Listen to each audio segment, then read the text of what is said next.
Hello friends, आज हम बात करने जा रहे हैं निशुल्क तथा अनिवार्य शिक्षा का अधिकार अधिनियम यानी कि आरटी एक्ट 2009 के बारे में।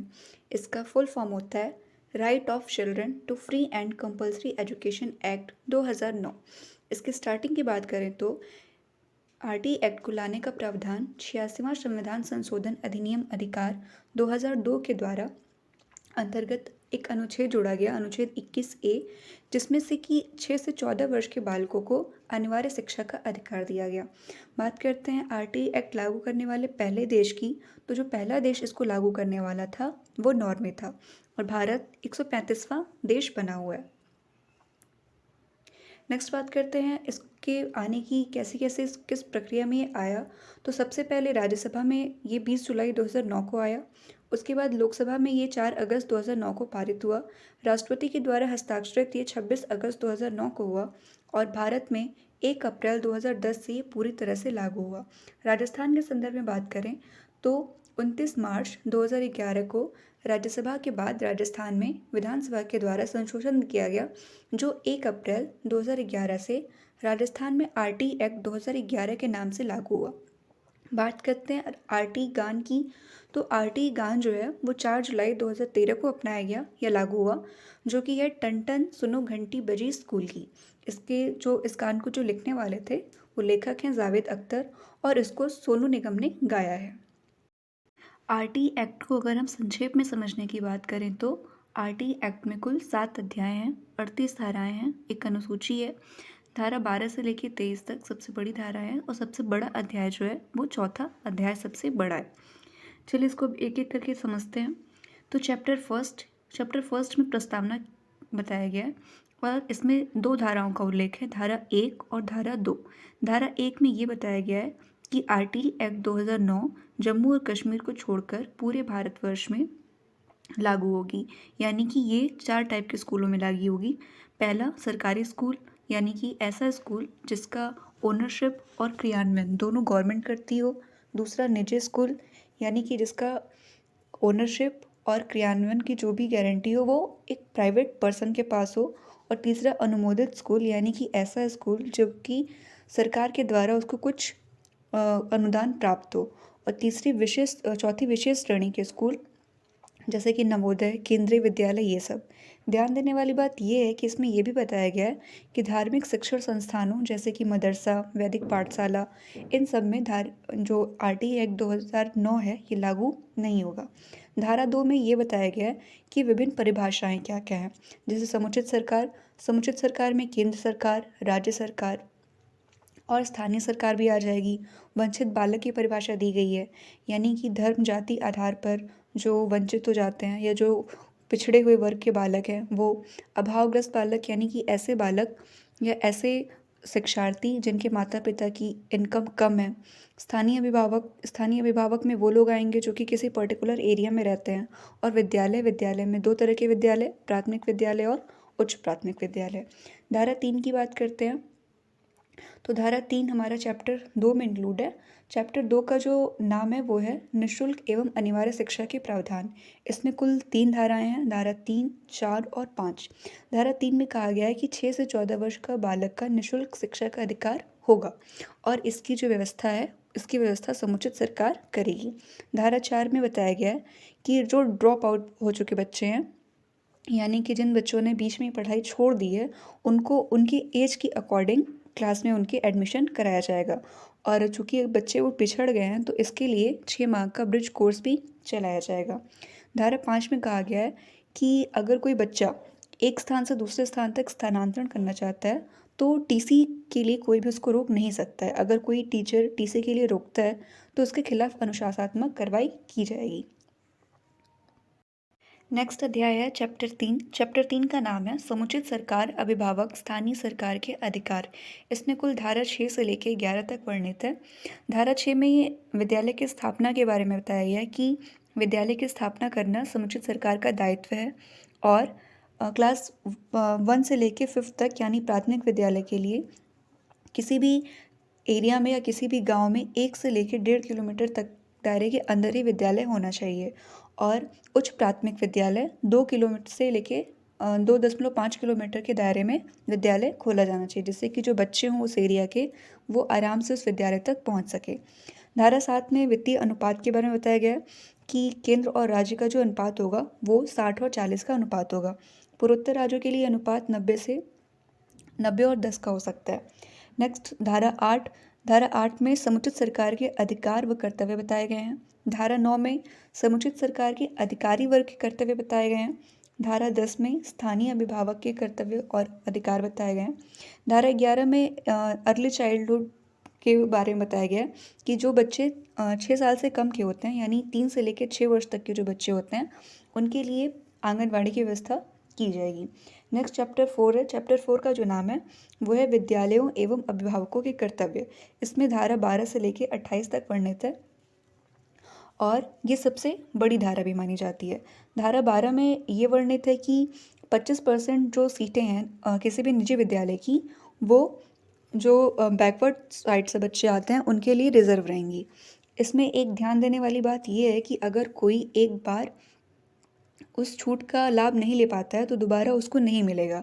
यानी कि अगर किसी बच्चे को एडमिशन करवाना है तो वो क्लास फर्स्ट में ही एडमिशन करवाएगा, तभी उसको 25% छूट का लाभ मिलेगा। धारा 13 में ये बताया गया है कि बच्चों से किसी भी प्रकार की कोई फीस नहीं ली जाएगी। अगर कोई बच्चों से किसी भी प्रकार की फ़ीस लेता है, चाहे वो प्रवेश शुल्क के नाम पे या फिर किसी भी फ़ीस के नाम पे, तो उसके लिए उस पर 10 गुना जुर्माना भी हो सकता है। नेक्स्ट धारा 14 में ये कहा गया है कि प्रवेश के समय किसी भी दस्तावेज की ज़रूरत नहीं होगी।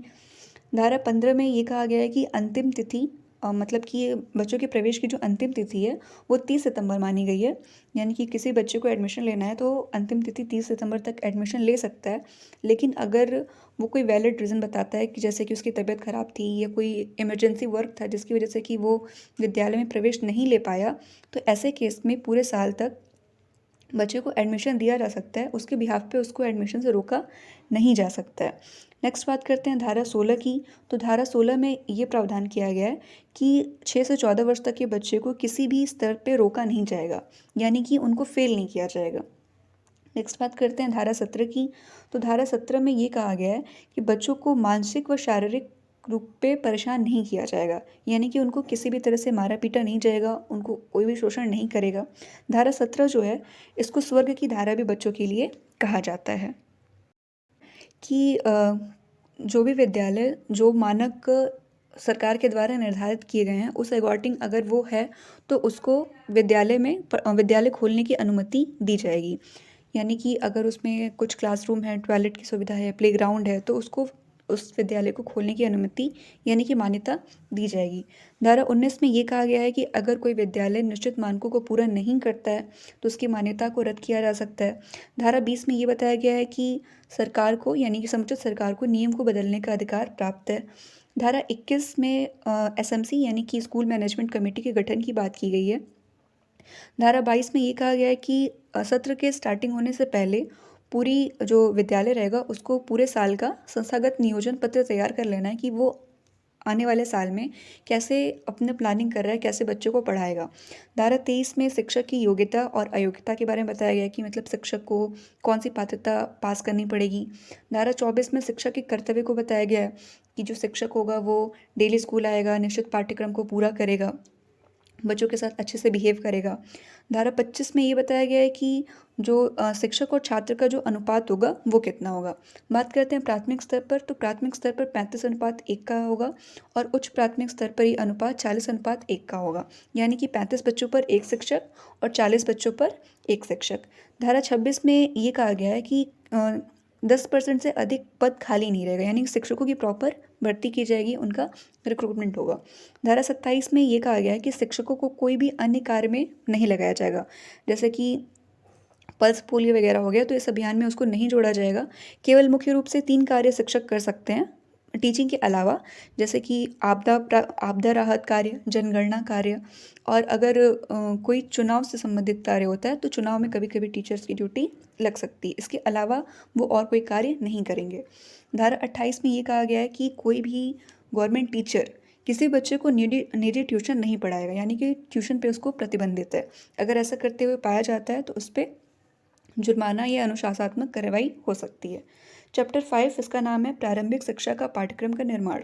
इसमें धारा 29 और 30 है। धारा 29 में ये कहा गया है कि प्राथमिक शिक्षा के पाठ्यक्रम में कोई भी चेंज नहीं होगा। अगर कोई चेंज होता है तो उसकी लिखित सूचना समाचार पत्र के माध्यम से दी जाएगी। और धारा 29 में ही जो पाठ्यक्रम के निर्माण करने वाले लोग होंगे उनके भी योग्यता के बारे में बताया गया है। और ये कहा गया है कि कोई भी चीज़ ऐसी इंक्लूड नहीं होगी जो किसी धर्म जाति विशेष पर टिप्पणी करती हो।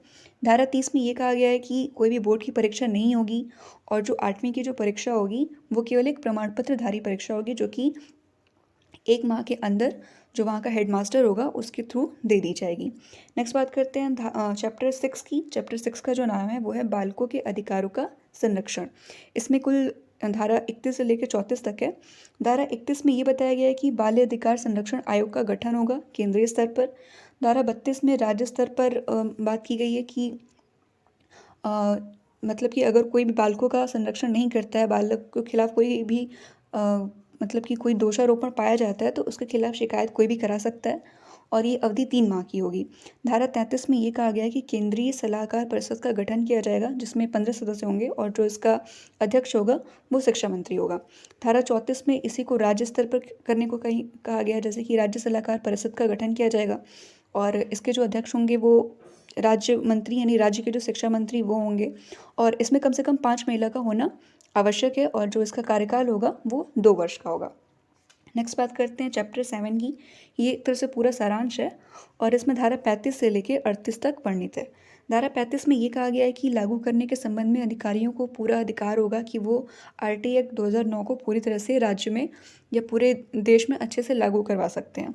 धारा 36 में ये कहा गया है कि कर्मचारियों के विरुद्ध शिकायत की जा सकती है अगर कोई भी ऐसा पाता है तो। धारा 37 में ये कहा गया है कि अगर किसी भी कर्मचारी के खिलाफ कोई शिकायत आई है तो उस पर अनुशासनात्मक कार्रवाई भी की जा सकती है। धारा 38 में ये कहा गया कि सरकार को ये अधिकार है कि वो आरटी एक्ट 2009 के धाराओं में परिवर्तन कर सकती है। ये जो सारी चीज़ें थी ये एक संक्षेप में था धाराओं का वर्णन। इसमें एक अनुसूची भी है। अनुसूची में ये कहा गया है कि प्राथमिक स्तर पर यानी कि क्लास 1 से लेकर क्लास 5 तक जो शैक्षणिक अवधि होगी वो 200 दिन की होगी और 8 घंटे की होगी और क्लास 6 to 8 जो शैक्षणिक दिन है वो 220 दिन होंगे और 1000 घंटे होंगे। बात करते हैं प्रति सप्ताह की, तो प्रति सप्ताह 45 घंटे होंगे जिसमें कि तैयारी के घंटे शामिल हैं और 150 विद्यार्थी होने पर एक पूर्णकालिक हेडमास्टर का आयोजन किया जाएगा। चलते हैं इसको और ज़्यादा अच्छे से डिस्कस करते हैं। चलिए देखते हैं आगे क्या है। और सबसे पहले बात करते हैं अध्याय 1 की, जिसमें कि प्रस्तावना का रूप बताया गया है और इसको बताते हुए इसमें कुल 4 प्रकार के विद्यालय बताए गए हैं। सबसे पहले सरकार द्वारा स्थापित और नियमित स्कूल, यानी कि ऐसा स्कूल जिसकी स्थापना भी सरकार की हो और जिसका संचालन भी सरकार कर रही हो। दूसरा, अनुदान द्वारा प्राप्त निजी स्कूल, यानी कि उसमें कुछ पैसा कुछ ग्रांट गवर्नमेंट दे रही हो लेकिन जो उसका संचालन करने का कार्य है वो निजी संस्था या निजी व्यक्ति के द्वारा किया जा रहा हो। तीसरा, ऐसा श्रेणी का स्कूल, यानी कि जो विशेष श्रेणी का हो जैसे कि नवोदय, केंद्रीय विद्यालय। और चौथे, ऐसे स्कूल जो कि अनुदान न पाने वाले निजी स्कूल हैं, यानी कि जिनका संचालन भी गवर्नमेंट ना कर रही हो और जिसमें अनुदान भी गवर्नमेंट ना दे रही हो, यानी कि वो पूरी तरह से निजी स्कूल हो। नेक्स्ट बात करते हैं अध्याय 2 की। तो अध्याय 2 है निःशुल्क और अनिवार्य शिक्षा का अधिकार, यानी कि इसमें जो फर्स्ट पॉइंट है वो ये कहा गया है कि 6 से 14 वर्ष की आयु के हर बच्चे को अपने पड़ोस के स्कूल में निःशुल्क और अनिवार्य प्रारंभिक शिक्षा को पूरा होने तक प्राप्त करने का अधिकार होगा। यानी कि कोई भी बच्चा जो 6 से 14 वर्ष की आयु का है वो अपने घर के पास के स्कूल में जा सकता है। नेक्स्ट, अपनी प्रारंभिक शिक्षा को पाने और पूरा करने में किसी बच्चे को किसी तरह का शुल्क या खर्चा देने की ज़रूरत नहीं है, यानी कि वो पूरी तरह से फ्री है। थर्ड पॉइंट की बात करते हैं तो इसमें ये कहा गया है कि यदि कोई बच्चा 6 वर्ष की आयु पर किसी विद्यालय में प्रवेश नहीं ले पाता है तो वह बाद में अपनी उम्र के अनुरूप कक्षा में प्रवेश ले सकता है, यानी कि जितना उसकी एज है उस अकॉर्डिंग वो उस क्लास में एडमिशन करवा सकता है। उसे अपनी कक्षा के स्तर पर आने के लिए निःशुल्क प्रशिक्षण पाने का अधिकार भी होगा, यानी कि उसकी अलग से ब्रिज कोर्स या ब्रिज क्लासेस चलाई जाएंगी। किसी भी बच्चे को प्रवेश लेने से इनकार नहीं किया जाएगा और जब तक उसकी प्रारंभिक शिक्षा पूरी नहीं हो पाती है, उसे न तो विद्यालय से निकाला जाएगा और न ही उसे रोका जाएगा। यदि वह निर्धारित 14 वर्ष की आयु तक प्रारंभिक शिक्षा पूरी नहीं कर पाता, तो उसके बाद भी पढ़ाई पूरी होने तक उसे निःशुल्क शिक्षा दी जाती रहेगी। नेक्स्ट बात करते हैं, बच्चे को एक स्कूल से दूसरे स्कूल में स्थानांतरण का भी अधिकार है। यदि किसी स्कूल में प्रारंभिक शिक्षा पूरा करने का प्रावधान नहीं है, तो बच्चे को किसी भी दूसरे स्कूल में स्थानांतरण लेने का अधिकार होगा। यानी कि अगर कोई स्कूल सिर्फ 5th तक ही है, तो वो वहाँ से ट्रांसफ़र भी ले सकता है ऐसे स्कूल में जो कि 8th तक हो। प्रधानाध्यापक को टीसी तुरंत निर्गत कर देनी चाहिए, यानी दे देनी चाहिए। यदि इसमें देरी करने पर होती है, तो प्रधानाध्यापक के खिलाफ सेवा नियमावली के अनुसार अनुशासनात्मक कार्रवाई की जाएगी। जिस स्कूल में स्थानांतरण होना है, वहाँ टीसी को देर से प्रस्तुत करने को प्रवेश देने के लिए इनकार करना या देर से प्रवेश देने का आधार नहीं बनाया जा सकता। ऐसा नहीं हो सकता कि टीसी हमने नहीं दिया, इस वजह से कोई स्कूल एडमिशन ना ले। नेक्स्ट बात करते हैं अध्याय 3 की। तो अध्याय 3 में कहा गया है केंद्र, राज्य, स्थानीय सरकार और अभिभावकों के दायित्व। इसमें यह है कि इस अधिनियम के लागू होने के 3 साल के भीतर और सरकारी और स्थानीय सरकारों को पड़ोस का स्कूल स्थापित करना होगा। इसमें यह है कि फर्स्ट पॉइंट में केंद्र सरकार और राज्य सरकार दोनों की साथ साथ जिम्मेदारी है कि वे इस अधिनियम के प्रावधानों के क्रियान्वयन के लिए धन का प्रावधान करें। नेक्स्ट इसमें कहा गया है कि केंद्र सरकार राज्य सरकार के साथ परामर्श कर खर्च का निश्चित प्रतिशत राज्य सरकार को सहायता अनुदान के तहत प्रदान करेगी। नेक्स्ट पॉइंट कहा गया कि केंद्र सरकार राष्ट्रीय पाठ्यचर्या का फ्रेमवर्क तैयार करेगी, शिक्षकों के प्रशिक्षण के मानदंड लागू करेगी और नवाचार, अनुसंधान, नियोजन और क्षमता को प्रोत्साहित करने हेतु राज्य सरकारों को आवश्यक तकनीकी सहायता और संसाधन उपलब्ध। नेक्स्ट धारा 3 में ये भी प्रावधान है कि राज्य और स्थानीय सरकारें 6 से 14 वर्ष तक के प्रत्येक बच्चे का प्रवेश, उपस्थिति और प्रारंभिक शिक्षा पूर्ण होना सुनिश्चित करेगी। पड़ोस में विद्यालय की सुविधा सुनिश्चित करेगी। यह भी सुनिश्चित करेगी कि कमजोर और वंचित वर्गों के बच्चों के साथ कोई भी भेदभाव न हो। नेक्स्ट पॉइंट इसमें यह बताया गया है कि विद्यालय भवन, शिक्षक और शिक्षण सामग्री सहित आधारभूत संरचना की उपलब्धता सुनिश्चित करेगी। बच्चों को अच्छी शिक्षा और शिक्षकों के लिए प्रशिक्षण सुविधा प्रदान करने के अलावा विद्यालयों के कामकाज की निगरानी भी सुनिश्चित करेगी। प्रत्येक अभिभावक का यह दायित्व होगा कि वो 6 से 14 वर्ष तक के अपने बच्चे को विद्यालय में भेजे। 3 साल से अधिक उम्र के बच्चों को प्रारंभिक शिक्षा हेतु तैयार करने के लिए उपयुक्त सरकार बच्चों की आरंभिक देखरेख के साथ 6 वर्ष की उम्र तक होने तक उन्हें अर्ली चाइल्डहुड केयर प्रदान करेगी, जैसे कि आंगनवाड़ी में उनको 6 वर्ष से पहले भेजेगी। अध्याय 4 में ये बताया गया है कि स्कूल और शिक्षकों के क्या दायित्व हैं। देखते हैं अध्याय 4 में क्या क्या है। अध्याय 4 में है कि सरकारी विद्यालय निःशुल्क शिक्षा प्रदान करेंगे ही निजी और विशेष श्रेणी वाले विद्यालयों को भी आर्थिक रूप से निर्बल समुदायों के बच्चों के लिए पहली कक्षा में 25% तक स्थान आरक्षित करना होगा। यानी कि जो प्राइवेट स्कूल हैं उनको भी 25% आरक्षण देना होगा। इसमें यह कहा गया कि कोई भी विद्यालय प्रवेश लेने के लिए ना तो कोई अनिवार्य चंदा या दान ले सकेगा और न ही अभिभावक या बच्चे के चयन के लिए कोई प्रणाली अपना सकेगा। प्रवेश देने के लिए अनिवार्य रूप से चंदा या दान लेने की स्थिति में उसे 10 गुना अर्थदंड देना पड़ सकता है, यानी कि उसे कुछ जुर्माना भी देना पड़ जाएगा। और चयन प्रणाली अगर वो अपनाता है तो ऐसा करने पर पहली बार उसे 25,000 रुपये और फिर अगर वो दोबारा करता है तो 50,000 का दंड उसके ऊपर लगाया जाएगा। यदि कोई स्कूल पूर्व प्राथमिक शिक्षा भी प्रदान कर रहा है तो उसे इन कक्षाओं में सीटें आरक्षित करनी होगी। इन बच्चे के खर्च को राज्य सरकार वहन करेगी। आगे इसमें यह कहा गया है कि बच्चे की उम्र का निर्धारण जन्म प्रमाण पत्र के द्वारा किया जाएगा, जो कि जन्म, मृत्यु एवं विवाह पंजीकरण अधिनियम 1986 के अनुसार दिया जाएगा। लेकिन प्रमाण पत्र के अभाव में किसी भी बच्चे को प्रवेश देने से इनकार नहीं किया जाएगा। ऐसा नहीं कि अगर जन्म प्रमाण पत्र नहीं है तो उसके बिहाफ पे किसी बच्चे को एडमिशन ना दिया जाए। किसी भी बच्चे को किसी कक्षा में रोका नहीं जाएगा और न उससे स्कूल से निष्कासित किया जाएगा जब तक कि वो अपनी प्रारंभिक शिक्षा पूरी ना कर ले। किसी भी बच्चे को शारीरिक या मानसिक यातना नहीं दी जाएगी। ऐसा किए जाने पर सेवा नियमों के तहत उस पर अनुशासनात्मक कार्रवाई भी की जाएगी अगर कोई ऐसा उस बच्चे के साथ करता है तो। अनुदान न पाने वाले निजी स्कूलों को छोड़कर सभी स्कूल एक प्रबंध समिति का गठन करेंगे।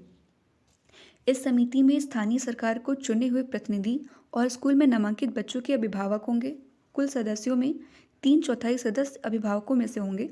वंचित और कमजोर तबके से तथा महिलाओं से पर्याप्त प्रतिनिधित्व होगा।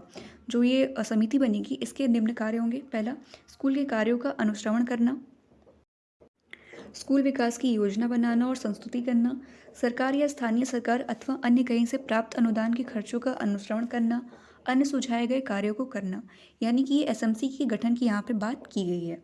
स्कूल प्रबंधन समिति द्वारा बनाई गई स्कूल विकास की योजना राज्य सरकार और स्थानीय सरकारों के अनुदान देने का आधार बनेंगी। शिक्षकों के कुछ दायित्व भी होंगे जो कि निम्नलिखित हैं। नियमित रूप से उनको स्कूल में उपस्थित होना होगा, पाठ्यक्रम के अनुसार पढ़ाना और उसे पूरा करना, निर्धारित समय में पाठ्यक्रम को पूरा करना, प्रत्येक बच्चे की सीखने की योग्यता का आकलन करना और उसी हिसाब से उन बच्चों को पढ़ाना, नियमित अभिभावक के बैठकें आयोजित करना और बच्चों की नियमितता उपस्थिति, सीख और सीख में प्रगति के रूप में चर्चा करना। इसके अतिरिक्त अन्य भी दायित्व बताए गए हैं। इन अधिनियम के लागू होने के 6 महीने बाद राज्य सरकार और स्थानीय अधिकारियों को यह सुनिश्चित करना होगा कि शिक्षक छात्र अनुपात अधिनियम की अनुसूची के अनुसार हर एक स्कूल में होगा। इसके लिए गैर शैक्षणिक कार्यों जैसे कि जनगणना, चुनाव, आपदा राहत को छोड़कर से शिक्षकों को हटाया जाए, यानी कि शिक्षकों को केवल सिर्फ 3 कार्यों में ही लिया जा सकता है, जनगणना के कार्य में, चुनाव के कार्य में, और अगर कोई आपदा आती है तो उस केस में शिक्षक को कार्य पे रखा जा सकता है, बाकी उन्हें और कोई कार्य नहीं करना होगा। जैसे पल्स पोलियो अभियान वगैरह हो गया, तो इसमें शिक्षक को नहीं जाना होगा। नियुक्त करने वाले अधिकारियों को यह ध्यान रखना होगा कि विद्यालय में शिक्षकों की कुल रिक्तियां स्वीकृत पदों से 10% से अधिक नहीं रहे, यानी कि प्रॉपर उनकी भर्ती की जानी चाहिए शिक्षकों की। नेक्स्ट बात करते हैं अध्याय 5 की। तो अध्याय 5 में कहा गया है कि प्रारंभिक शिक्षा का पाठ्यक्रम और इसका पूरा किया जाना। प्रारंभिक शिक्षा हेतु पाठ्यक्रम और मूल्यांकन की विधि उपयुक्त सरकार के अध्यादेश द्वारा निर्धारित शैक्षणिक प्राधिकारी द्वारा तैयार की जाएगी, यानी कि उसके द्वारा जो पाठ्यक्रम होगा उसको बनाया जाएगा। पाठ्यक्रम और मूल्यांकन विधि को तय करने वाले शैक्षणिक प्राधिकारी इन बातों पर ध्यान देगा। कौन कौन सी ये बातें हैं? पहली बात ये है कि संविधान के निहित मूल्यों से इसकी अनुरूपता होगी, यानी कि संविधान में जो बातें बताई गई हैं उनके अनुरूप होगा। बच्चों की समग्रता में विकास होगा। बच्चे के ज्ञान, संभावित क्षमता और प्रतिभा के विकास को ध्यान में रखा जाएगा। शारीरिक एवं मानसिक योग्यताओं का पूर्णतम सीमा तक विकास होगा।